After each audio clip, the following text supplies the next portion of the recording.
இங்கே நீங்கள் உங்களெல்லாம் இப்போ கூப்பிட்டு வந்திருக்கிறது எல்லாம் உங்களுக்கு பின்னாடி ஒரு ப்ளக் பாயிண்ட் இருக்குது. எல்லாத்துக்கும் இப்போ சார்ஜ் போட்டிருக்கோம். சில பேர் அங்கேருந்து வரும்போது உங்கள் மொபைலில் ஒரு 10% சார்ஜ் இருக்கும், 20% சார்ஜ் இருக்கும், சில பேர்த்துக்கு 40% இருக்கும். ஆனால் நீங்கள் இங்கேருந்து போகும்போது உங்கள்கிட்ட எல்லாத்துக்கிட்டையுமே 100% சார்ஜோடு வெளியே அனுப்பணும். இதுதான் எங்களுடைய நோக்கம். இப்போ இங்கே மேலே உட்காந்துருக்கவங்க எல்லாருமே அதுக்கு தான் வந்திருக்கோம். நாங்கள் எல்லாம் பேசி முடிச்சுட்டு நீங்கள் இந்த இடத்த விட்டு வீட்டுக்கு போகும்போது நீங்கள் உங்களை உணர வேண்டும். இப்போ இந்த நிகழ்வில் நமக்கு இவ்வளவு ஏற்பாடுகள் செய்து கொடுத்து இந்த பள்ளி தாளாளர் திரு பவன்குமார் அவர்களுக்கும் உங்களை எல்லாம் இங்கு அழைத்து யார் யாருக்கெல்லாம் இந்த மோட்டிவேஷன் வேணும், யாரை யாரெல்லாம் ஊக்கப்படுத்தினா நாளைக்கு இந்த சமுதாயத்தில் தலைமை தாங்கி வர நடத்த முடியும். அப்படிங்கும்போது எல்லாரும் எத்தனை பேர் ஆட்சியர் ஆகணும், கலெக்டர் ஆகணும் அப்படின்ட்டு கனவு உலகத்தில் இருக்கிறவங்க எத்தனை பேர் கையை தூக்கும் போது எல்லாம் நிறைய பேர் தூக்குனீங்க. இங்கே இன்னொரு வாட்டி எனக்கு முன்னாடி தூக்குங்களேன் போதும். இவ்வளோ பேர் நம்ம மாநிலத்தில் வந்து கலெக்டராக உட்காந்தீங்கன்னாக்க உங்கள் ஒரு காலகட்டத்திலேயே நம்ம வல்லரசாயிடலாம். இந்த கனவுகள் தான் நம்மள்கிட்ட மிஸ் பண்ணுறோம். இப்போ கனவு காணுறோம், ஆனால் போகிற போக்கில் நம்ம காலப்போக்கில் எல்லாம் நம்ம பேசும்போது ரொம்ப இன்ஸ்பயராக இருக்கும். நம்ம நிறைய சாதிக்கணும், நம்மளுக்குள்ள பெரிய ஒரு ஊக்கம் அதிகமாக இருக்கும். ஆனால் நம்ம நாள் ஆக ஆக ஆக நம்மள்கிட்ட இருக்க அந்த தன்னம்பிக்கை, நம்மள்கிட்ட இருக்க அந்த தைரியம் எல்லாமே கொஞ்சம் குறைஞ்சிக்கிட்டு. இந்த நிகழ்வை உங்களை எல்லாம் அழைத்து இவ்வளவு பெயர்களுக்கு இந்த பலன் போக வேண்டும் என்று நல்ல எண்ணத்தோடு உங்களை எல்லாம் அழைத்த மாவட்ட முதன்மை கல்வி அலுவலருக்கும் எங்களெல்லாம் ஒருங்கிணைத்து இப்படி ஒரு நிகழ்ச்சியை எழுவோடு திரு மிகு சிகரம் சதீஷ்குமார் அவர்களையும் இங்கு கலந்து கொண்டிருக்கும் பத்திரிகை நண்பர்களுக்கும் எனது காலை வணக்கத்தை தெரிவித்துக் கொள்கின்றேன். நாம எல்லாரும் நினைச்சுக்கிட்டு இருக்கோம் வாழ்க்கையில ஜெயிச்சு வந்தவங்க எந்த கஷ்டமும் இல்லாம ஜெயிச்சு வந்திருக்காங்க. இங்கே மேடையில் உட்காந்துருக்கவங்களுக்கெல்லாம் எந்த பிரச்சனையுமே கிடையாது. அவங்க குழந்தைகளாக இருக்கும்போது, பள்ளியில் படிக்கும்போது, கல்லூரியில் படிக்கும்போது, வேலை செய்யும் போது எந்த பிரச்சனையும் இல்லை. அதனால சந்தோஷமா அவங்கெல்லாம் வாழ்க்கையில் ஜெயிச்சு இன்னைக்கு ஸ்டேஜில் உட்காந்துட்டாங்கன்னு நினைக்கிறாங்க. இல்லை, நம்ம ஓட்டப்பந்தயத்தில் நீங்கள் எல்லாம் பார்த்துருப்பீங்க, பல்வேறு போட்டிகளையும் நீங்கள் பார்த்துருப்பீங்க. ஓட்டப்பந்தயத்தில் ஓடும்போது அந்த ஃபர்ஸ்ட், செகண்டு, தேர்டு அந்த 3 பேருக்கும் முதல்ல ஆரம்பிக்கும் போது முன்னாடி போகிறத விட கடைசியில் அந்த கோட்டை போய் தொடும்போது 10 பேர் ஓடும்போது இந்த 10 பேரில் அந்த கடைசியாக போய் முதல்ல அந்த கோட்டை தொடுறதுக்கு இருக்கிற அந்த வீரனுக்கு இருக்கிற எனர்ஜியை விட, அவனுக்கு இருக்கிற சக்தியை விட, அவனுக்கு இருக்கிற மன வலிமை, அவனுக்கிட்ட இருக்கிற தன்னம்பிக்கை, அந்த தன்னம்பிக்கை தான் ஒரு ஸ்டெப் இல்லை, அந்த ஒரு ஸ்டெப்பு கூட அந்த பாதி ஸ்டெப்பை அவனுக்குள்ள அதிகமாக அடுத்தவனோட விட எடுத்து கூடுதலாக வைக்க வேண்டும், வேகமாக எடுத்து வைக்க வேண்டும் என்ற எண்ணத்தை அவனுக்கு அந்த மன வலிமை தான் அவனுக்கு அதை கொடுக்கும். இப்போ இந்த தன்னம்பிக்கை மட்டும் நமக்கு இருந்தா நம்ம எங்க வேணாலும் போகலாம், எதை வேணாலும் சாதிக்கலாம். அதுதான் நம்மளுக்கு கடைசி வரைக்கும் இருக்கக்கூடிய ஒரு ஊக்கம். இதை நாம எப்படி வளர்த்துக்கணும்? இப்போ யாரையாச்சும் கூப்பிட்டு கேளுங்களேன். இப்போ உங்கள்கிட்ட இருக்கிறவங்க யாராச்சும் ஒருத்தர் கேளுங்க, இல்லை உங்கள்கிட்ட இருக்கிற குறைகள்லாம் நானே சொல்கிறேன், லிஸ்ட்டு போடுறேன், எல்லாம் உண்மையா இல்லையான்னு பாருங்க. சார் நான் சுமாராக தான் படிப்பேன் சார், எங்கள் வீட்டில் நிறைய பேர் 4 பேர் 5 பேர் சார், எங்கள் வீட்டில் எங்கள் அம்மா அப்பாலாம் படிக்காதவங்க, வசதி இல்லாதவங்க, வீடு சரியா இல்லை, வீட்டில் விளக்கு இல்லை. நான் கேட்குற பொருள்லாம் பள்ளியில் கேட்குற தேவையான பொருட்களை என்னுடைய பேரண்ட்ஸ் வாங்கி கொடுக்கறதுக்கு வசதி இல்லை. எங்கள் சொந்தத்தில் யாருமே சரியாக படிக்கல, அவர்களும் என்னை வந்து ஊக்கப்படுத்துறதுக்கு எனக்கு யாரும் இல்லை. எனக்கு படித்தா புரிய மாட்டேங்குது. நான் சாதாரணமாக தான் படிப்பேன். ஒரு வாட்டி படித்தா எனக்கு தலையில் நிற்க மாட்டேங்குது, திரும்ப திரும்ப மறந்து போயிடுறேன். இந்த பிரச்சனையெல்லாம் இருக்கும். இந்த பிரச்சனையெல்லாம் இருந்து இந்த பிரச்சனையோடு அழிந்து போனவர்கள் இன்று மேடைக்கு வர முடியல. இந்த பிரச்சனைகளோடு வாழ்ந்து வென்றவர்கள் தான் இன்று உங்களுக்கு முன்னாடி நாங்கள் மேடையில் நிற்கிறோம். எங்களுக்கும் இந்த பிரச்சனைகள் இருந்தது. நாங்களும் இதையெல்லாம் சந்திச்சோம். நான் ஒன்றும் பெரிய 100க்கு 100 வாங்க எந்த பாடத்திலையும் நான் வாங்கி பார்த்ததே கிடையாது. அந்த 100 என்னுடைய பரீட்சை தாளில் அந்த கோட்டுக்கு கீழே தான் 100 இருக்கும். அதை பற்றி மட்டும் ரொம்ப ஆசைப்படும் போது பேப்பரை தலைகீழ வச்சு பார்த்துப்பேன். அப்போ ஆனா ஒரு நம்பிக்கை, ஏதோ ஒரு காலகட்டத்தில் நமக்கு ஒரு வாய்ப்பு கிடைக்கும். ஆனா அந்த வாய்ப்பு கிடைக்கும் போது நமக்கு நாமே தன்னை உயர்த்தி கொள்வதற்கும் அல்லது நம்மை யாராவது உயர்த்துவதற்கும் நம்மை தயார்படுத்தி வைக்க வேண்டும். என்னம்மா படிச்சிருக்க? +2 முடிச்சிருக்கேன் சார். எவ்வளோ மார்க்கு? ஜஸ்ட் எல்லாத்துலேயும் பாஸ் பண்ணி வச்சிருக்கேன் சார், அவ்வளோதான், ஒன்றும் சொல்லிக்கிற மாதிரி இல்லை சார். என்னம்மா உனக்கு உதவி வேணும்? சார் எனக்கு டாக்டர் ஆகணும்னு ரொம்ப ஆசை. நீங்களும் உங்களை தயார்படுத்திக் கொள்ள முடியாது, யாரும் உங்களுக்கு உதவவும் முடியாது.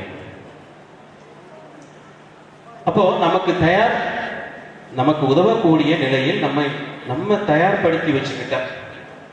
ஏன்னா நீங்க எல்லாம் மார்க்கெட்ல போறீங்க, கடை வீதியில போறீங்க, நீங்க பொருளை பார்க்குறீங்க. நீங்க ஒரு மால்ல போயோ இல்லை ஒரு சூப்பர் மார்க்கெட்ல போயோ ஒரு பொருளை பார்க்கும்போது ஒரு சின்ன பிஸ்கட், ஒரு சின்ன பென்சில், ஒரு ஜாமெட்ரி பாக்ஸ் வாங்கும்போது என்னென்ன பார்க்குறீங்க? அதில் கலர் பார்க்குறீங்க, ப்ரைஸை பார்க்குறீங்க, இன்னும் அந்த காம்பஸ் எடுத்து வச்சுக்கிட்டு குத்துதா ரத்தம் வருதான்னு கூட பார்ப்போம் சில பேர். இப்படியெல்லாம் பார்த்து நம்ம பொருள் வாங்குறோம். ஆனால் நாம மறந்துடுறோம், நம்மளையும் இந்த சமுதாயத்தில் இப்படித்தான் பார்த்து நமக்கு வேலை கொடுக்க போகிறார்கள், இப்படித்தான் பார்த்து நமக்கு மேற்படிப்புக்கு இடம் கொடுக்க போகிறார்கள்ங்கிறத மறந்துடுவோம். நாமும் நம்ம தரத்தை வளர்த்துக் கொள்ள வேண்டும். நான் கடந்த ஆண்டு ஒரு பேப்பர் படிச்சுட்டு இருக்கும்போது அந்த செய்தித்தாளில் வந்தது, ஒரு மலைவாழ் பெண் நீட்டெல்லாம் பாஸ் பண்ணிட்டாங்க. நீட்டெல்லாம் பாஸ் பண்ணிட்டு அண்ணாமலை சிதம்பரத்தில் வந்து ஒரு டென்டல் காலேஜில் சீட்டு கிடைச்சது, கிளம்பிட்டாங்கம்மா. பயங்கர கனவு. ஏன்னா மெடிக்கல் காலேஜில் போய் ஒரு டாக்டர் ஆகிறது ஒரு பெண்ணுக்கு எப்படிப்பட்ட ஒரு கனவு உலகத்தில் வாழ்ந்துகிட்டு இருக்கும். ஏன்னா நீட்டில் பாஸ் பண்ணவே முடியலையே அப்படின்ட்டு எத்தனை பெண்கள் தற்கொலை பண்ணியிருக்கிறாங்க. 12வது முடிச்சுட்டு நமக்கு இந்த வாய்ப்பு கிடைக்காதோ, பள்ளியில் முதல் மாணவியாக வந்தோம், மாவட்டத்தில் முதல் மாணவியாக வந்தோம், மாநிலத்தில் மிக உயர்ந்த இடத்துல இருக்கிற மாணவர்கள் நாமும் ஒரு மாணவியாக இருந்தோம். ஆனால் நமக்கு நீட்டில் டாக்டர் சீட்டு கிடைக்கலனாக்கா நம்ம எப்படி போய் வாழ்றது? அப்படி இறந்த பெண்கள் மனநிலைமையை கொஞ்சம் யோசிச்சு பாருங்க. ஒரு பெண், ஒரு நீட்டில் நம்ம குவாலிஃபை ஆக மாட்டோம் அப்படின்ட்டு அந்த பரீட்சை மூலமாக இது வரைக்கும் நமக்கு வந்து ஒரு 12th மார்க்கை பேஸ் பண்ணி நம்மளுக்கு சீட்டு வாங்கணும், இனிமேல் இதுக்கு ஒரு போட்டித் தேர்வு வந்துருச்சு, இதில் வாங்க முடியுமா அப்படின்ற பயத்தில், ஒரு அச்சத்தில் தற்கொலை பண்ணியிருக்கு. அப்போ படிக்கிற காலகட்டத்திலேருந்து அந்த பொண்ணு வந்து டாக்டராகவே நினச்சி தன்னை படிச்சிருக்கு. அப்போ அந்த பக்கம் போகும்போது ஏதாச்சும் ஒரு ஆஸ்பத்திரியை பார்க்கும்போது, ஏதாச்சும் ஒரு டாக்டரை பார்க்கும்போது நானும் இப்படித்தான் ஒரு காலத்தில் வருவேன் அப்படின்ட்டு ஒரு கனவு உலகத்தில் அது வாழ்ந்துருக்கு. அப்போ அது கிடைக்காத போது அதுக்கு உண்டான மாற்று உலகத்துக்கு அதை ஏற்றுக்கொள்ள மனப்போக்குவம் இல்லை, தற்கொலை பண்ணிக்கொள்கிறார். இப்படி ஒரு பக்கம் இருக்க, ஒரு பெண்ணை வந்து நீட்டில் வாங்கிருச்சு, சீட்டு கிடைச்சிருச்சு, போய் காலேஜில் போய் சேர்ந்து போனால் 17 லட்சம் ரூபா ஃபீஸ். 4 வருஷம் அந்த கோர்ஸை முடிக்கிறதுக்கு 17 லட்சம் ரூபாய். ஒரு ட்ரைப் வீட்டிலேருந்து வந்த பொண்ணு போயிட்டு கேட்டவுடனே அப்பாவுக்கு கண்ணு கலங்குது, பொண்ணுக்கும் கண்ணு கலங்குது. அப்பாவை பார்த்துட்டு, அப்பா வேண்டாம், நீங்கள் உங்களை கடங்காரனாக்க நான் விரும்பலை, நீங்கள் வாங்க, எனக்கு நான் வேறு கோர்ஸ் படிச்சுக்கிறேன் அப்படின்ட்டு கனவெல்லாம் எடுத்துகிட்டு போன பொட்டியை மட்டும் பேக் பண்ணலை, தன்னுடைய கனவையும் மூட்டை கட்டி தோளில் போட்டு வருது. இப்போ இந்த செய்தியை ஒரு பேப்பரில் படிக்கணும். உடனே அந்த பத்திரிகையாளருக்கு தொடர்பு கொண்டு அந்த மாணவியோட பேர், நம்ம ஜமுனா மருத்துவர் தான், பேர் என்ன அப்படின்னோம். வீட்டில் போய் அவங்க அப்பாவை கூட்டிகிட்டு வந்துட்டு எங்கே அப்படின்னு கேட்கும்போது இந்த மாதிரி நிகழ்வு சொன்னதுக்கப்புறம் அந்த கல்லூரியில் பேசணும். கல்லூரியில் வந்து சார் சீட்டு அட்மிஷன்லாம் முடிஞ்சிருச்சு, க்ளோஸ் பண்ணியாச்சு அட்மிஷனை, நாங்கள் சீட்டை சரண்டர் பண்ணிட்டோம். திரும்ப அரசுக்கு பேசி இந்த ஒரு பொண்ணுக்கு சிறப்பு சலுகையை திரும்ப வந்து இன்னொரு வாய்ப்பு கொடுக்கணும் அப்படின்ட்டு திரும்ப அட்மிஷனுக்கு ஒரு டேட்டை வாங்கி போய் நம்ம அரசு டாக்டர் ஒருத்தர் அனுப்பி அங்கே போய் அந்த சீட்டை திரும்ப அந்த சீட்டை வழங்கி நிர்வாகத்துக்கு போய் அதோட ஸ்காலர்ஷிப் எல்லாம் கலந்து கிட்டத்தட்ட ஒரு 11.5 லட்சம் வந்தது. ஏன்னா முதல் வருஷம் கொடுத்துட்டோம் அப்படின்னாக்கா 2வது வருஷம் அந்த பொண்ணு எங்கே போகும்? 2 வருஷத்துக்கு கொடுத்துட்டா 3வது வருஷம் எங்கே போகும்? டாக்டர்னா 4 வருஷம் முடிச்சா தானே. ஏதோ இடையில நின்னா அது பலன் இல்லையே, 12வது குவாலிஃபிகேஷனோட தான் இருக்கும் அப்படின்ட்டு ஒரு 11.5 லட்சம் ரூபாயை மாவட்ட ஆட்சியர் கேட்டவனை 2 நாளில் தயாராகிடுச்சு. அந்த பொண்ணை கூப்பிட்டான். அது வரைக்கும் அவன்கிட்ட ஒரு தன்னம்பிக்கை எதுவுமே இல்லை, ஏதோ ஒரு ஜடம் மாதிரி இருந்தது. என்னுடைய பங்களால தான் இருந்தது, வெளியில் உட்காந்துருந்தது. எல்லா அரேஞ்ச்மெண்ட்டும் பண்ணிட்டு உள்ளே கூப்பிட்டேன். வாங்கம்மா டாக்டர்ம்மா, டாக்டர் ஆகிட்டீங்க, உன்னை டாக்டராக்காக நான் விட மாட்டேன், தைரியமாக போயிட்டு வரணும். அப்போ அந்த பொண்ணு முகத்தில் அந்த சிரிப்பு, அது சினிமாவில் வர்ற மாதிரி, அது சினிமாவில் நடிப்பு மூலமாக தான் பார்த்தோம். ஆனால் அதை இயற்கையாக ஒரு பெண். அப்போது அந்த பெண்ணுக்கு இருக்கிற நம்பிக்கை, அதுக்கு இருக்கிற அந்த தகுதி, நீ அப்போ வேற இப்போ நீட்டு பாஸ் பண்ணல, நல்ல மார்க்கும் இல்லை, எனக்கு டாக்டர் ஆகணும் ஆசைனா பண்ண முடியாது. அப்போ அந்த பொண்ணுக்கு தகுதி இருக்கு, எனக்கு தகுதி இருக்கு, எனக்கு அட்மிஷன் கிடைச்சிருச்சு, பொருளாதாரத்தினால என்னால் டாக்டர் ஆக முடியல அப்படின்னு வரும்போது யாராச்சும் உங்களுக்கு அதுபோல் யாராவது உங்களுக்கு வந்து உங்கள் தகுதியையும் உங்கள் குவாலிட்டியையும் இம்ப்ரூவ் பண்ணி அடுத்தவங்க உதவி செய்வதற்கு உங்களை தயார்படுத்தி உங்களை வாய்ப்பு கொடுக்கணும். வாய்ப்பு நீங்க கொடுத்தா தான் உதவி செய்ய முடியும். இப்படி யாராச்சும் ஒருவர் இருப்பார், நம்மளை தயார்படுத்திக் கொள்ள வேண்டும். இப்படி பல்வேறு மாணவர்கள் இன்று வந்து நம்மள்கிட்ட மாவட்ட ஆட்சியர்கிட்ட பலன் பெற்று போகிறார்கள் அப்படின்றாங்க. முதல்ல நான் பார்க்கறது, உனக்கு நான் உதவி செய்வதற்கு உன்னிடம் தகுதி இருக்கிறதா, இதைத்தான் பார்க்க. இன்னைக்கு உலகத்துல வேலை இல்லை அப்படின்னு ஒரு பக்கம் எல்லா பேப்பர்லையும் நம்ம எங்க பார்த்துக்கிட்டு இருக்கோம். இன்னொரு பக்கம் பாருங்க, நெட்டை ஓபன் பண்ணி பாருங்க, எல்லா கம்பெனியோட வெப்சைட்டையும் ஓபன் பண்ணி பாருங்க.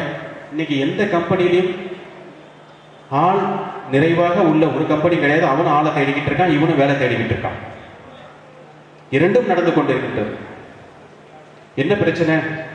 கம்பெனி எனக்கு தயாரான, எனக்கு தகுதியான மக்கள் வேணும், ஆபீசர் வேணும். இவங்க என்ன நினைச்சிட்டு இருக்காங்க? அதெல்லாம் எனக்கு தெரியாது, நான் இவ்வளவுதான் படிச்சிருக்கேன், இவ்வளவுதான் எனக்கு எக்ஸ்பீரியன்ஸ் இருக்கு, இவ்வளவுதான் எனக்கு என்னால வேலை செய்ய முடியும், இதுக்கு பார்த்து ஏதாச்சும் உங்களால முடிஞ்ச வேலையை கொடுங்க அப்படின்ட்டு இவர் வீட்டில் உட்காந்துருக்காரு. இப்ப இந்த இரண்டுக்கும் இருக்கிற கேப் தான். இந்த கேப் எதனால வருது? நம்மளை தயார்படுத்திக்க. நம்ம ஒவ்வொரு நாளும் காலையில எந்திரிச்சோம் நம்மளுக்கு இருக்கிற பிரச்சனையவே நம்ம பேசிக்கிட்டு இருக்கோமோ ஒழிய, என்னைக்காவது யாராச்சும் ஒருத்தர் வந்து காலையில எந்திரிச்சு நம்ம திட்டமிட்டு இருக்கோமா ஒரு நாளை இன்னைக்கு என்ன செய்ய போறோம்? காலையில பள்ளிக்கு போறோம், சாயந்தரம் பள்ளியிலிருந்து வர்றோம், வீட்டு பாடம் செய்யணும், வீட்டுல அம்மாவுக்கு உதவி செய்யணும், எல்லா நேரத்தையும் நம்ம ஒதுக்கி வச்சுக்கிட்டு இரவு படுக்கும் போது இன்று நாம் திட்டமிட்டதை கரெக்டாக செய்து விட்டோமா, முழுமையாக செய்து விட்டோமா, நமது திருப்திக்கு செய்து விட்டோமா, எதுவும் தவறு இருந்ததா, இந்த தவறை நாளை நாம் சரி செய்து கொள்ள முடியுமா அப்படின்னு. ஏன்னா யாருமே வந்து தவறை செய்யாத மனிதர்கள் நீங்கள் யாரையும் பார்க்க முடியாது. எல்லாருடைய வாழ்க்கையிலும் சிறு சிறு தவறுகள் வரத்தான் செய்யும். அதிலிருந்து நாம் பாடத்தை கற்றுக்கொள்ள வேண்டும். இந்த கற்றுக்கொள்ளுதல் தான் நம்மளுக்கு வந்து ரொம்ப முக்கியம். இப்படி நாம் ஒவ்வொரு விஷயத்திலும் நாம ஒவ்வொரு நாளும் தன்னுடைய, ஏன்னா காலையில எந்திரிச்சோம் அப்படின்னாக்க நம்மள்கிட்ட இருக்கிறது பல பிரச்சனைகள். நம்ம யாரும் தனிப்பட்ட முறையில் நம்ம யாரும் ஒன்றும் பண்ண முடியாது. இந்த வயசுல நம்ம எல்லாரும் ஒவ்வொருத்தரும் சார்ந்து இருக்கிறோம். அம்மா அப்பா கிட்ட சில வேணும், அண்ணன் தம்பி கிட்ட சில வேணும், அக்கா தங்கச்சி கிட்ட சில வேணும், நண்பர்கள்கிட்ட சில வேணும், ஆசிரியர்கிட்ட சில வேணும். இப்படித்தான் இன்னைக்கு இருக்கிற இளைஞர்கள்ல பள்ளி படிச்சுட்டா நிறைய பேர் அப்படித்தான் இருக்கும். ஏதோ 10வது 12வது பாஸ் பண்ணிட்டு வந்துட்டா நம்ம லட்சியம் முடிஞ்சு போயிடும் அப்படின்ட்டு. மாணவர்கள் நம்மளுக்கு எல்லாம் இப்போதைக்கு நம்ம தேவை, நாம் முழுமையாக நாம் லட்சியத்தை அடைய வேண்டும் என்றால் நீங்கள் எந்த பதவிக்கு போக வேண்டும், எப்படி ஒரு வாழ்க்கை பாதையில் மேடையில் அமர வேண்டும் என்ற இலக்கை நிர்ணயித்துக் கொண்டு அதை அடையும் வரை நீங்கள் போராட வேண்டும், நீங்கள் உழைக்க வேண்டும். 10வது முடிச்சுட்டா வேலை முடிஞ்சிச்சு, டாட்டா. 12வது முடிச்சா சில பேர் அவ்வளோதான் அலட்சியம். இன்னும் சில பேர் கல்லூரி முடிச்சுட்டா, அப்பா கல்லூரி முடிச்சிட்டான், இனிமே அம்மா அப்பாவை பார்த்து இந்த பேர் வேலை வாங்கி கொடுக்க வேண்டியது உன் வேலை, படிக்க சொன்ன படிச்சுட்டேன். எப்படி விவசாயத்தில் எப்படி ஒரு நெல் பயிர் பூமியில விளைந்து அது உணவா ஒருத்தருக்கு பரிமாறும் வரை அந்த பயிர் போகுதோ, அதுபோலதான் நீங்களும். நீங்கள் உங்கள் வாழ்க்கையில் நீங்க நல்லா படிச்சுட்டு இருக்கோம், நல்ல பயங்கர பிரில்லியன்ட். இன்னைக்கு என்ன பயிரை தூக்கி வச்சுட்டு இன்னும் 20 வருஷம் 30 வருஷம் இன்னும் கம்பெனி ஏறி இறங்கிட்டு இருக்காங்க, ஒரு கம்பெனியில் போய் செட்டில் ஆகும்.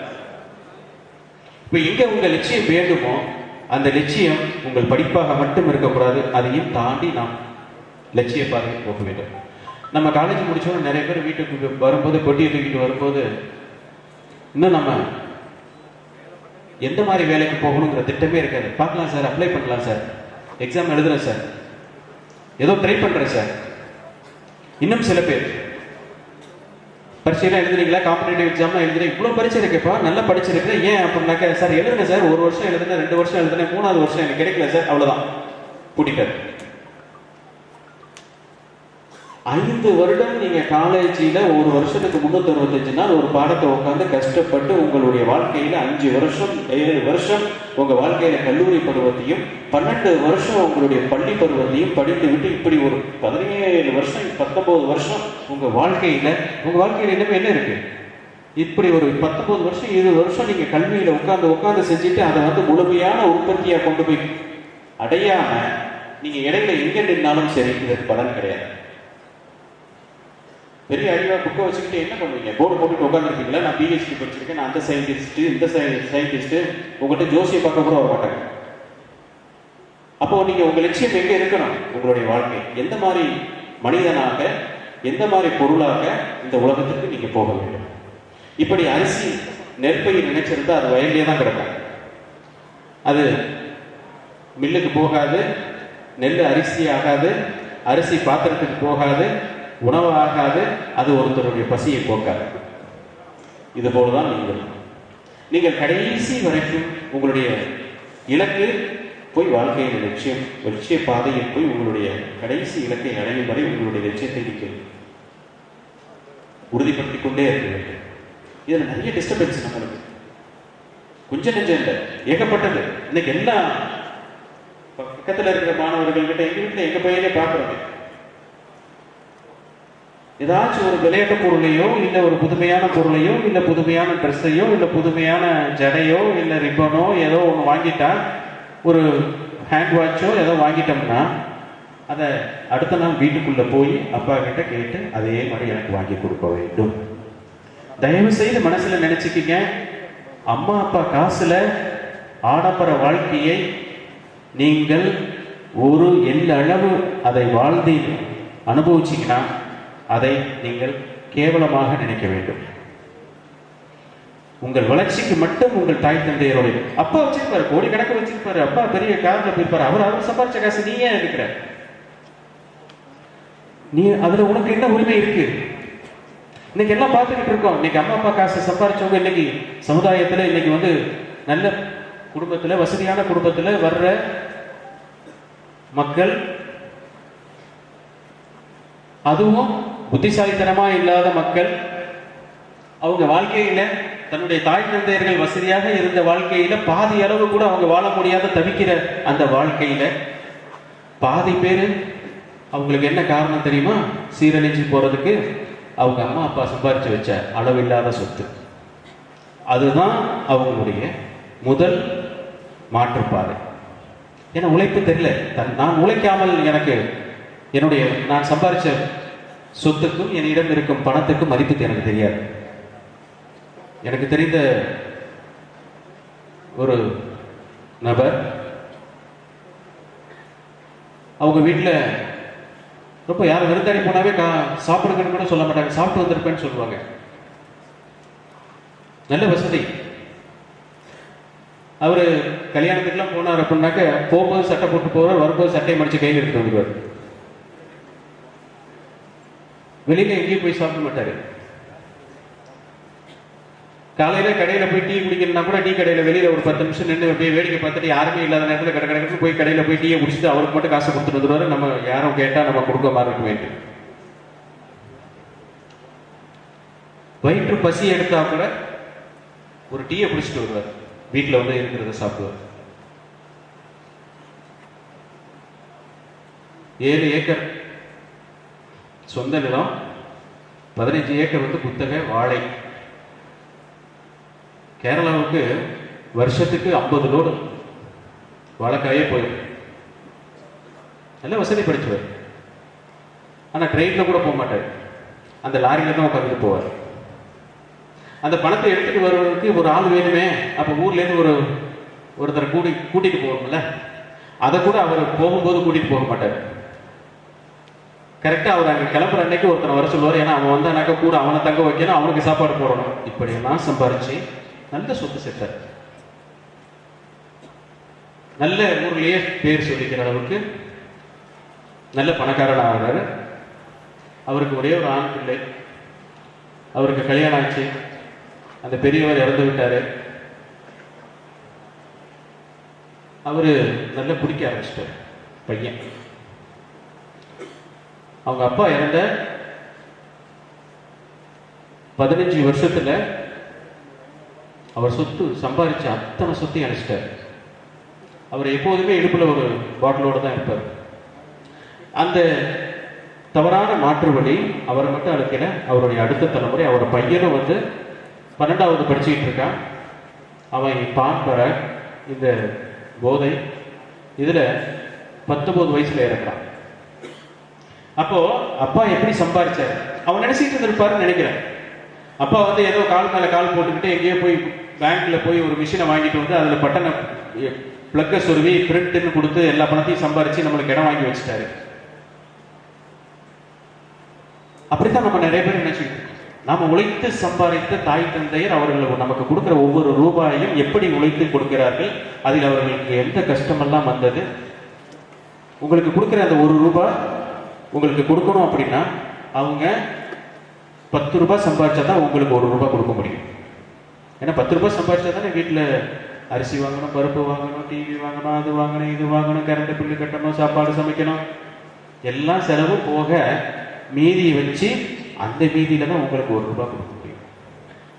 அப்போ 1 ரூபாய் நீங்க அம்மா அப்பாட்ட வாங்குறீங்க அப்படின்னாக்க இந்த 1 ரூபாய் எனக்கு கொடுக்குற அளவுக்கு சேமிச்சு கொடுக்குற அளவுக்கு அவங்க 10 ரூபாய் 15 ரூபாய் சம்பாதிக்கிறதுக்கு எவ்வளவு சிரமப்பட்டு இருப்பார்கள். அப்ப இந்த பணத்தோட மதிப்பு யாருக்கு தெரியும்? நாம உழைக்கும் போதுதான் தெரியும். இன்னைக்கு நிறைய பேர் 12வது முடிச்சோடனே இங்க நிறைய பேரண்ட்ஸ் ஃபிக்ஸ் பண்றாங்க, டீலா நோ டீலா. 12வது முடிச்சோன்னா அப்பா எனக்கு ஸ்மார்ட் போன் வாங்கி கொடுத்துருவில்ல, எனக்கு பைக் வாங்கி கொடுத்துருவில்ல, ஸ்கூட்டி வாங்கி கொடுத்துருவில்ல. இப்பயே கண்டிஷன். ஏன்னா இவர் படிச்சுட்டு அப்பாவுக்கு தானே சம்பாதிக்க கொடுக்க போறாரு. இவருடைய வாழ்க்கையை உயர்த்தினதுக்கு அப்புறம் இவர் தானே வாழ போகிறார். அப்பாவுக்கிட்ட இப்படி ஒரு கலாச்சாரத்துல நம்ம போயிட்டு இருக்கோம். தயவு செய்து நீங்கள் உழைக்க வேண்டும்.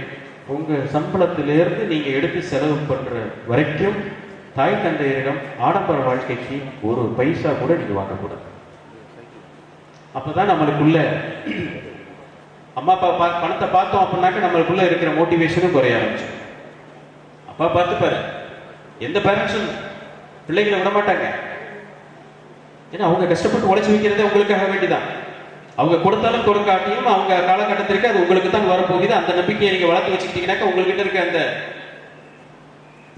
மோட்டிவேஷன் குறைய ஆரம்பிச்சு. இன்னைக்கு இருக்கிற காலகட்டத்தில் எங்க பீரியட்ல இருந்த போட்டித்திறன்லாம் இன்னைக்கு மாறி இன்னைக்கு எல்லாமே வந்து ரெக்கமெண்டேஷன் ஒன்றும் கிடையாது. ஆள்பலம் பணபலம் எதுவும் கிடையாது. இன்னைக்கு போட்டி ஒரு காலகட்டத்தில் தமிழ்நாட்டில் இருந்த போட்டி இன்னைக்கு ஆல் இந்தியா லெவலில் போட்டி. இன்னும் நீங்க ஐடி கம்பெனி எம்என்சி கம்பெனிக்கெல்லாம் போனீங்க அப்படின்னாக்கா ஆல் இந்தியா லெவல் போட்டியிலிருந்து உலக அளவிய போட்டி. ஒரே கம்பெனியில 2 வேலை இருக்கும். ஆனா 25 நாட்டில் மனு போட்டிருப்பான். உங்க கூட வேலை பார்க்க போறவன் உங்க பக்கத்து வீட்டுக்காரனா, பின்னாடி வீட்டுக்காரனா, உங்க பக்கத்து ஊருக்காரனா, இந்தியாக்காரனா, தமிழ்நாட்டுக்காரனா உங்களுக்கே தெரியாது. அவன் உங்களை மாதிரி படிச்சானா, உங்களை மாதிரி கஷ்டப்பட்டு படிச்சானா தெரியாது. அவனுக்கிட்ட இருக்க அந்த கல்வியும் உங்கள்கிட்ட இருக்க கல்வியும் அந்த போட்டித் தேர்வுல நீங்க எப்படி எழுதி தேர்வாக போகிறீங்களோ அவங்க தான். இப்படிப்பட்ட ஒரு போட்டி உலகத்திற்கு நீங்க எல்லாம் தள்ளு. என்ன பயமுறுத்துறீங்களா? இல்ல, எதிர்பார்க்க நம்ம எப்போதுமே வந்து ஒரு ரிஸ்க் அசஸ்மெண்ட்னு ஒன்று சொல்லுவோம். நம்ம வாழ்க்கையில் ஒரு போகும்போது திடீர்னு ஒரு ரூம்குள்ளே போய் உங்களை இருட்டுக்குள்ளே போய் உட்காந்தா இங்கே நடக்கிற மாதிரி அங்கே இப்போ நடக்க மாட்டீங்க இல்லையா? அப்போ கண்ணு தெரியாட்டினா கூட கண்ணை அப்படியே விட்டு இப்படி பார்ப்போம், ஏதாச்சும் இருக்கா, ஒன்றும் தெரியல, அப்போ கையை வச்சு பார்ப்போம். இதுதான் ரிஸ்க் அசஸ்மெண்ட். இந்த ரிஸ்க் அசஸ்மெண்ட் தான் இப்போ நீங்கள் வாழ்க்கையில் ஒவ்வொரு வாட்டியும் நீங்கள் போகும்போது உங்களுக்கு தெரியாத உலகத்தை நீங்கள் பார்க்கும்போது எந்த மாதிரி இருக்கும் அப்படின்ற ஒரு கணிப்பையும் நாம் பார்த்து கொள்ள வேண்டும். இப்படிப்பட்ட ஒரு போட்டி உலகத்துக்கு நீங்கள் போகும்போது உங்களை தயார்படுத்திக் கொள்ள வேண்டும். நம்ம தயார்படுத்திக் கொள்றதுக்குன்னா நம்ம எல்லாருமே என்ன பண்ணுவோம், நம்மள்ட்ட இருக்கிற பாசிட்டிவ் கேரக்டர்ஸை பூரா அப்படியே ஏற்றுவோம். என்ன பண்ணணும், இந்த புக்கு இருக்கா, அந்த புக்கு இருக்கா, அவன் அந்த புக்கு படிக்கிறானா நானும் படிக்கணும், அந்த புக்கு அவன் படிக்கிறானா அந்த புக்கு நானும் படிக்கணும்.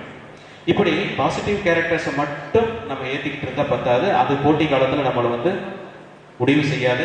ஏன்னா இன்னைக்கு இருக்கிற போட்டியில் நீங்கள் 12th வேணா நீங்கள் 35 மார்க்கு 50 மார்க்கு பாஸ் வாழ்க.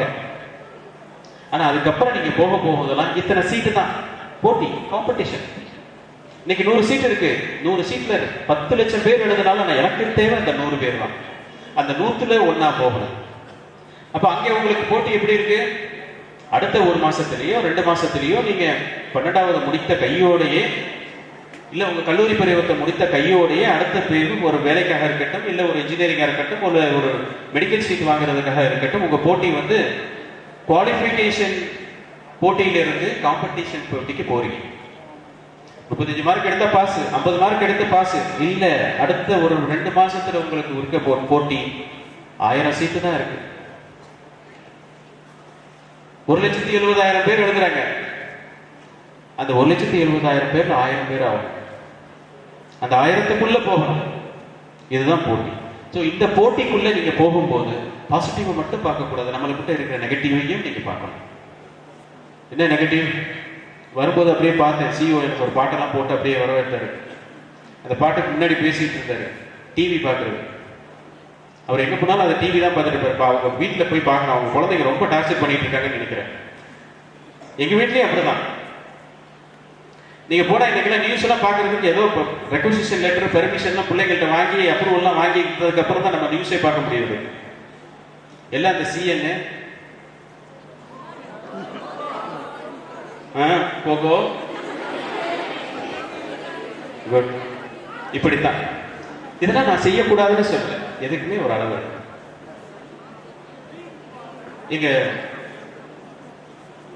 மனைவி வந்து சொல்லுவாங்க, அவங்க முழுமையா மொபைலை கொடுத்தா கொடுக்க கூடாது, டிவி ஆன் பண்ணா ஆன் பண்ணக்கூடாது. அப்போ இதெல்லாம் நாம் முழுமையாக மறக்கக்கூடிய விஷயமா? இல்லை, அதிலிருந்து நாம் கற்றுக்கொள்ளக்கூடிய சில விஷயங்கள் இருக்கு, அதிலேயும் நம்ம கற்றுக்கொள்ள வேண்டாம். ஆனால் நான் இன்னைக்கு இருக்கிற காலகட்டத்தில் நம்ம அந்த பாதைக்கு போக மாட்டேங்கிறோம். நம்மளுக்கு பிடிச்ச சேனல்ஸ், நம்மளுக்கு பிடிச்ச கேம்ஸ் இப்படிதான் போயிட்டு இருக்கோம். அப்ப என்ன ஆகுது? ஸோ நம்மளுக்கு இருக்க இருக்க இருக்க இருக்க நம்மளுக்கு அந்த நம்ம சாட்டிஸ்பேக்ஷன், நம்ம மகிழ்ச்சியை வந்து நம்மளுடைய எதிர்பார்ப்பை வந்து நீங்க அப்பக்கப்ப நீங்க அதை திருப்தி அடைஞ்சுக்கிட்டே இருந்தீங்கன்னாக்க உங்ககிட்ட இருக்கிற அந்த சைக்காலஜிக்கலா இருக்கிற அந்த தேடல் வந்து குறைய ஆரம்பிச்சோம். நம்ம எப்போதும் கம்ப்யூட்டர்ல பார்ப்பீங்க, சர்ச்ன்னு இருக்கும். அந்த சர்ச் எப்போ நல்ல ஃபங்க்ஷன் ஆகும் அப்படின்னாக்க உங்ககிட்ட இருக்கிற டெபிசிட் கொஞ்சம் இருக்கணும். அது லட்சியமா இருக்கட்டும், நம்பிக்கையா இருக்கட்டும், எதுவாக இருக்கட்டும், உங்ககிட்ட அந்த சர்ச் ஆப்ஷன் எப்போதுமே இருக்கும். நீங்க திருப்தி ஆக ஆக ஆக ஆக உங்கள்கிட்ட அந்த சர்ச் ஆப்ஷன் குறைச்சிக்கிட்டே போயிடும்.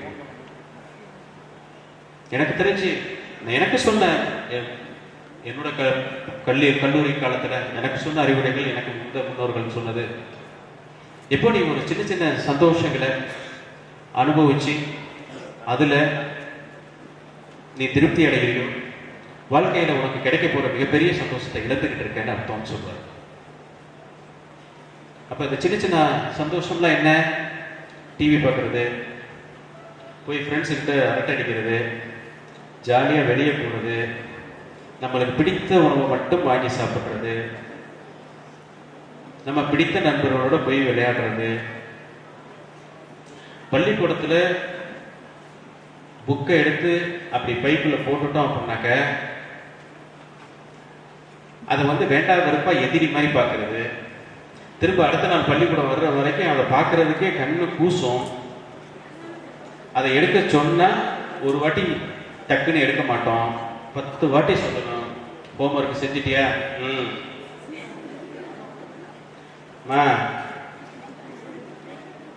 காலையில அப்படி எழுப்புனா அது வரைக்கும் கழுத்து வரைக்கும் போத்திருப்பான்.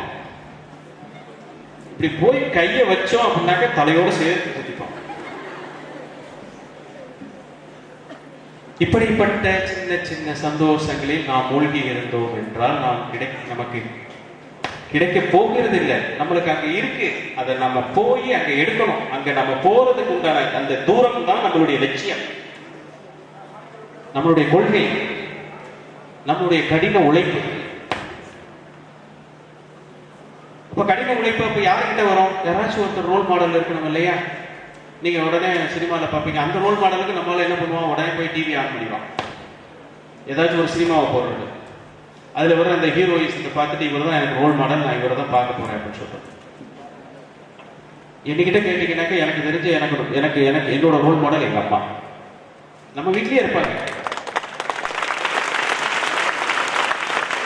நம்ம பக்கத்திலேயே இருப்பாங்க. நம்ம வீட்டுக்குள்ள இல்லைன்னா கூட நம்ம பக்கத்து வீட்டுல இருப்பாங்க, பக்கத்து தெருவில் இருப்பாங்க. மறந்துடும். ஒரு அண்ணன் படிச்சுட்டு போய் ஒரு நல்ல இன்ஜினியர் ஆகி இஸ்ரோல வேலை பார்த்துட்டு பாரு, அவரை பார்க்க மாட்டா, இவன் டிவியில் உட்காந்து பார்த்துட்டு யாரோ அப்படியே ஒரு பஸ்ல இருந்து ஜம்ப் பண்ணி ஒரு டைப் அடிச்சு ஒரு உதைக்கிற ஹீரோவை பார்த்துட்டு இவன் ஹீரோ பண்ணிட்டு இருப்பான், ரோல் மாடல் வச்சிருப்பான். அது அங்கேயும் நடக்காது, அவனும் செஞ்சிருக்க மாட்டான், உன் வாழ்க்கையில அது நடக்காது. கனவுலே கீழே விழுந்து காலை உடைச்சுப்பாரு. ஏன் சொல்றேன் அப்படின்னாக்க எங்க அம்மா 5வது தான் படிச்சாங்க. எங்க அம்மா 5வது தான் படிச்சாங்க. எங்க அப்பா ஆசிரியர், நான் அரசு பள்ளியில தான் படிச்சேன். அப்போ எங்க அம்மா எல்லாரும், எங்க அம்மா கொஞ்சம் வசதியான குடும்பத்திலிருந்து வந்தவங்க, படிப்பு கம்மியா இருந்தா கூட ஆனா போதுமான அளவுக்கு அவங்க வீட்டுல இருந்து எல்லாத்துக்கும் குடும்பத்தை பார்த்துக்கிற ஒரு வசதி இருந்தது. ஆனா சும்மா இருக்க மாட்டாங்க.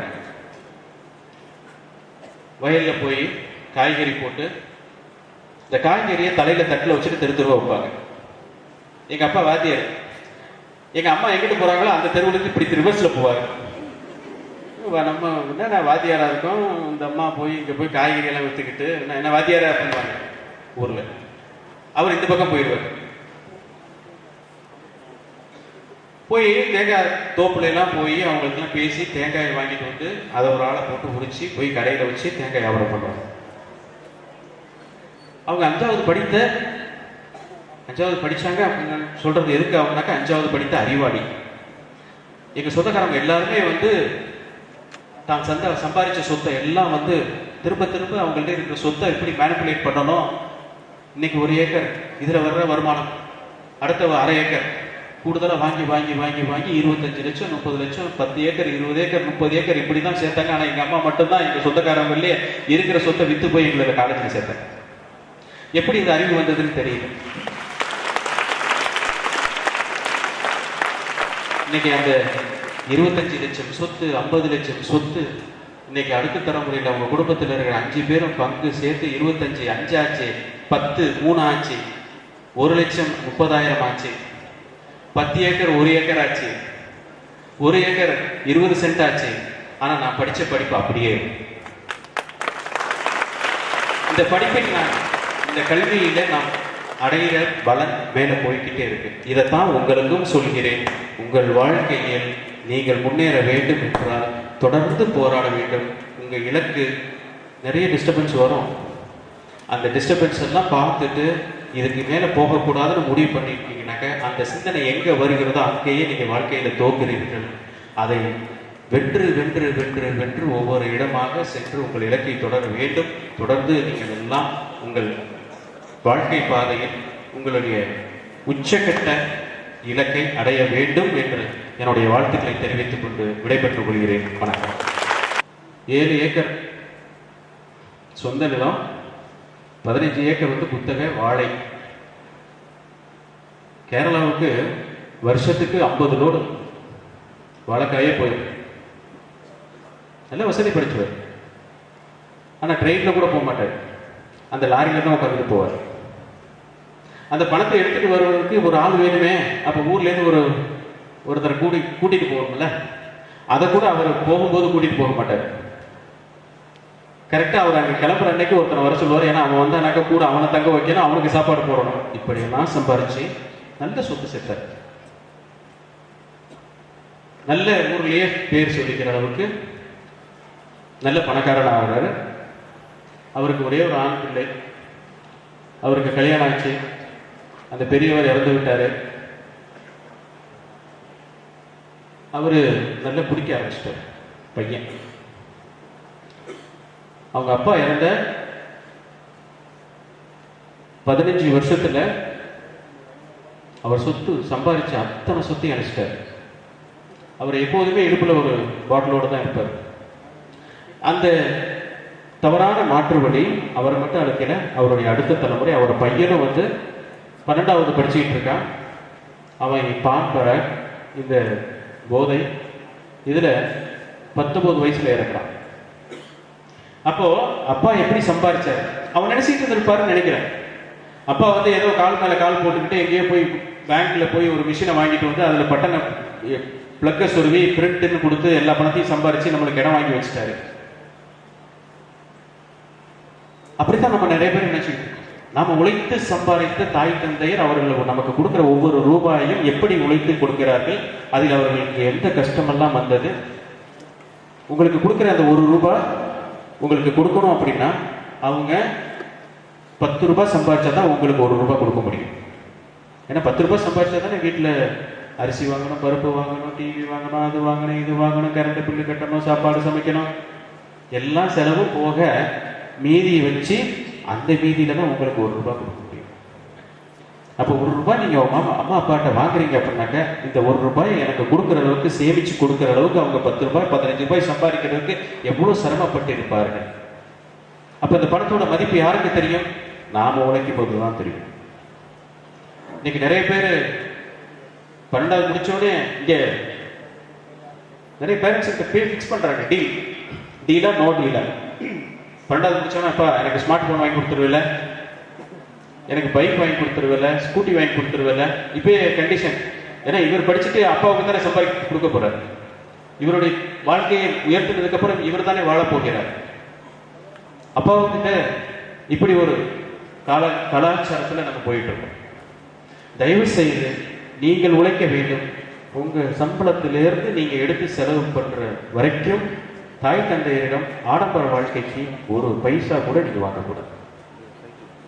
அப்பதான் நம்மளுக்குள்ள அம்மா அப்பா பணத்தை பார்த்தோம் அப்படின்னாக்க நம்மளுக்குள்ள இருக்கிற மோட்டிவேஷனும் குறைய ஆரம்பிச்சு. அப்பா பார்த்துப்பாரு. எந்த பேரண்ட்ஸும் பிள்ளைங்களை விட மாட்டாங்க. ஏன்னா அவங்க கஷ்டப்பட்டு உழைச்சி வைக்கிறதே உங்களுக்காக வேண்டிதான்.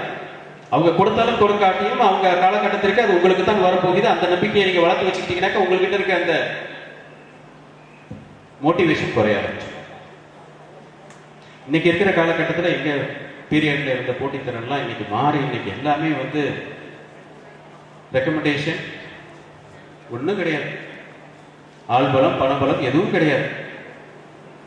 இன்னைக்கு போட்டி ஒரு காலகட்டத்தில் தமிழ்நாட்டில் இருந்த போட்டி இன்னைக்கு ஆல் இந்தியா லெவலில் போட்டி. இன்னும் நீங்க ஐடி கம்பெனி எம்என்சி கம்பெனிக்கெல்லாம் போனீங்க அப்படின்னாக்கா ஆல் இந்தியா லெவல் போட்டியிலிருந்து உலக அளவிய போட்டி. ஒரே கம்பெனியில 2 வேலை இருக்கும். ஆனா 25 நாட்டில் மனு போட்டிருப்பான். உங்க கூட வேலை பார்க்க போறவங்க உங்க பக்கத்து வீட்டுக்காரனா பின்னாடி வீட்டுக்காரனா உங்க பக்கத்து ஊருக்காரனா இந்தியாக்காரனா தமிழ்நாட்டுக்காரனா உங்களுக்கே தெரியாது. அவன் உங்களை மாதிரி படிச்சானா உங்களை மாதிரி கஷ்டப்பட்டு படிச்சானா தெரியாது. அவனுக்கிட்ட இருக்க அந்த கல்வியும் உங்ககிட்ட இருக்க கல்வியும் அந்த போட்டித் தேர்வுல நீங்க எப்படி எழுதி தேர்வாக போகிறீங்களோ அவங்க தான். இப்படிப்பட்ட ஒரு போட்டி உலகத்திற்கு நீங்க எல்லாம் தள்ளி என்ன பயமுறுத்துறீங்களா? இல்ல, எதிர்பார்க்கணும்.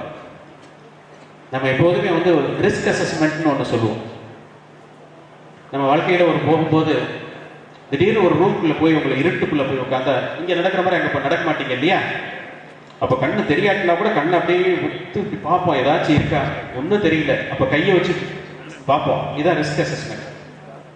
இந்த ரிஸ்க் அசஸ்மெண்ட் தான் இப்போ நீங்க வாழ்க்கையில ஒவ்வொரு வாட்டியும் நீங்க போகும்போது உங்களுக்கு தெரியாத உலகத்தை நீங்க பார்க்கும் போது எந்த மாதிரி இருக்கும் அப்படின்ற ஒரு கணிப்பையும் நாம் பார்த்துக் கொள்ள வேண்டும்.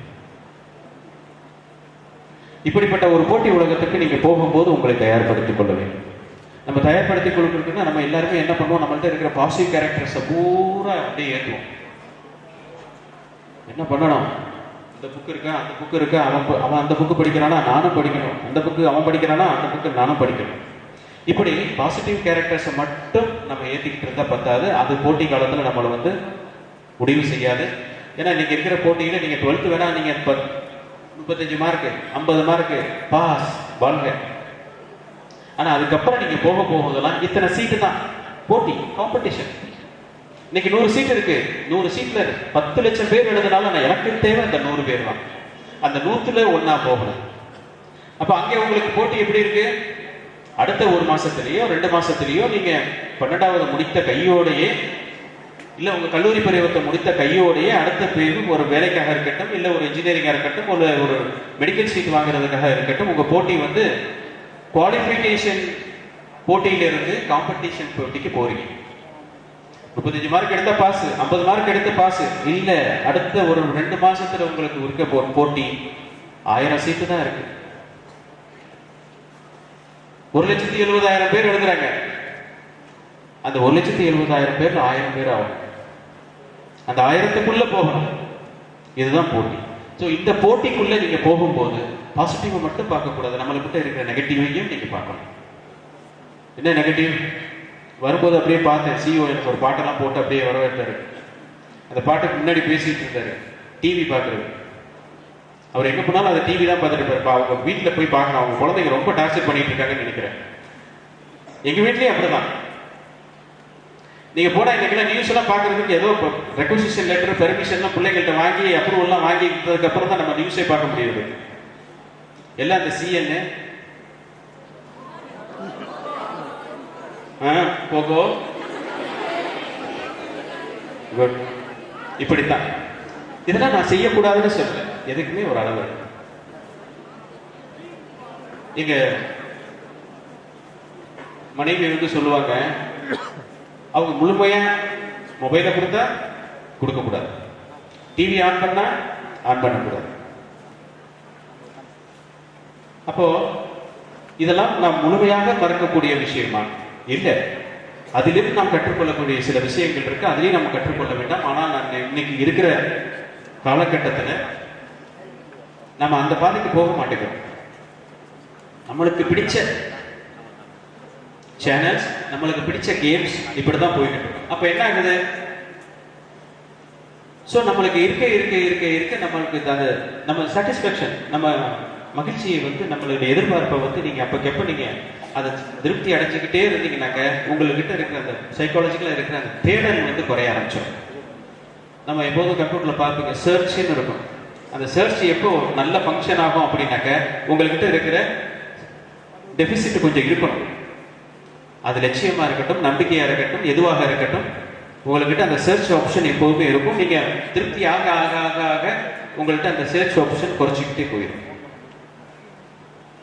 எனக்கு தெரிஞ்சு எனக்கு சொன்ன என்னோட கல்லூரி காலத்துல எனக்கு சொன்ன அறிவுரைகள், எனக்கு முன்னோர்கள் சொன்னது, எப்போ நீ ஒரு சின்ன சின்ன சந்தோஷங்களை அனுபவிச்சு அதுல நீ திருப்தி அடைகிறீங்க, வாழ்க்கையில உனக்கு கிடைக்க போற மிகப்பெரிய சந்தோஷத்தை இழந்துகிட்டு இருக்கேன்னு அர்த்தம் சொல்றாரு. அப்ப இந்த சின்ன சின்ன சந்தோஷம்லாம் என்ன, டிவி பார்க்கறது, போய் ஃப்ரெண்ட்ஸ் கிட்ட அரட்டை அடிக்கிறது, ஜாலியா வெளியே போறது, நம்மளுக்கு பிடித்த உணவை மட்டும் வாங்கி சாப்பிடுறது, நம்ம பிடித்த நண்பர்களோட போய் விளையாடுறது, பள்ளிக்கூடத்துல புக்கை எடுத்து அப்படி பைக்குள்ள போட்டுட்டோம் அப்படின்னாக்க அதை வந்து வேண்டாத வெறுப்பா எதிரி மாதிரி பார்க்கறது, திரும்ப அடுத்த நாள் பள்ளிக்கூடம் வர்ற வரைக்கும் அதை பார்க்கறதுக்கே கண்ணு கூசும். அதை எடுக்க சொன்னா ஒரு வாட்டி டக்குன்னு எடுக்க மாட்டோம், 10 வாட்டி சொல்லணும். ஹோம்ஒர்க் செஞ்சிட்டியா?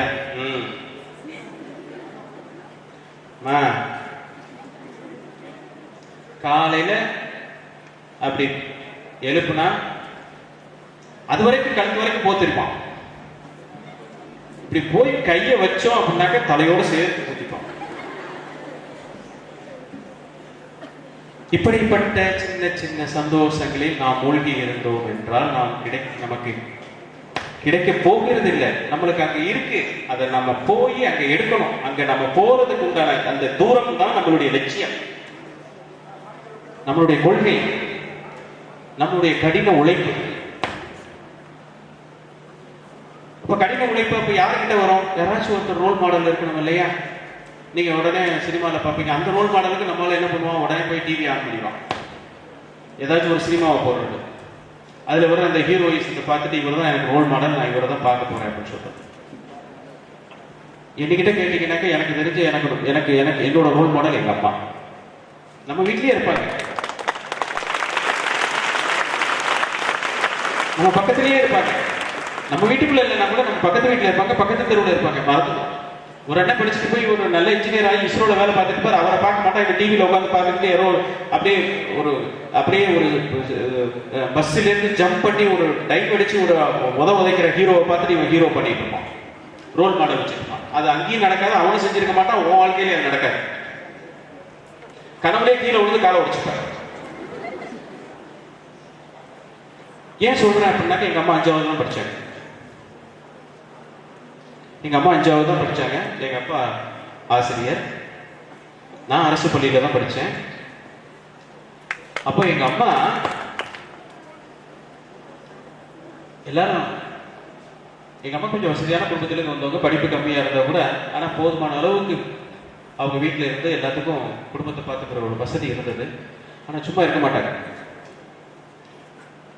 வயல்ல போய் காய்கறி போட்டு இந்த காய்கறியை தலையில தட்டில் வச்சுட்டு தெருவா வைப்பாங்க. எங்க அப்பா வாத்தியார். எங்க அம்மா எங்கிட்டு போறாங்களோ அந்த தெருவுக்கு இப்படி ரிவர்ஸ்ல போவாரு.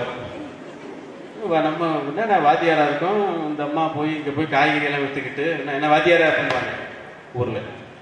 அவர் இந்த பக்கம் போயிடுவார்.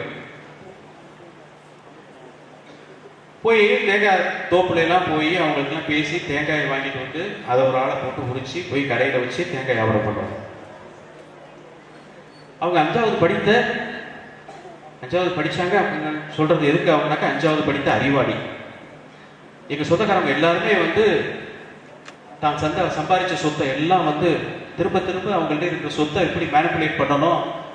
இன்னைக்கு 1 ஏக்கர், இதுல வர்ற வருமானம் அடுத்த 1/2 ஏக்கர் கூடுதலா வாங்கி வாங்கி வாங்கி வாங்கி 25 லட்சம் 30 லட்சம் 10 ஏக்கர் 20 ஏக்கர் 30 ஏக்கர் இப்படிதான் சேர்த்தாங்க. ஆனா எங்க அம்மா மட்டும்தான் எங்க சொந்தக்காரங்களே இருக்கிற சொத்தை வித்து போய் எங்களை காலேஜில் சேர்த்தாங்க.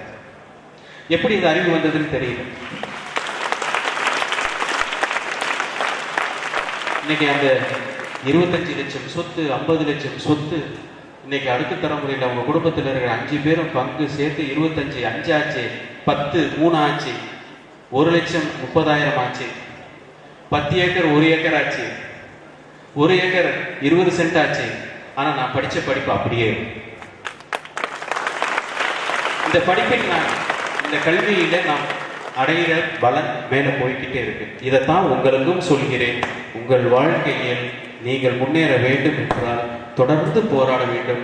உங்க இலக்கு நிறைய டிஸ்டர்பன்ஸ் வரும். அந்த டிஸ்டர்பன்ஸ் எல்லாம் பார்த்துட்டு இதுக்கு மேல போகக்கூடாதுன்னு முடிவு பண்ணிருக்கீங்கன்னாக்க, அந்த சிந்தனை எங்க வருகிறதோ அங்கேயே நீங்க வாழ்க்கையில தோக்குறீர்கள். அதை வென்று வென்று வென்று வென்று ஒவ்வொரு இடமாக சென்று உங்கள் இலக்கை தொடர வேண்டும். தொடர்ந்து நீங்கள் எல்லாம் உங்கள் வாழ்க்கை பாதையில் உங்களுடைய உச்சகட்ட இலக்கை அடைய வேண்டும் என்று என்னுடைய வாழ்த்துக்களை தெரிவித்துக் கொண்டு விடைபெற்றுக் கொள்கிறேன். வணக்கம்.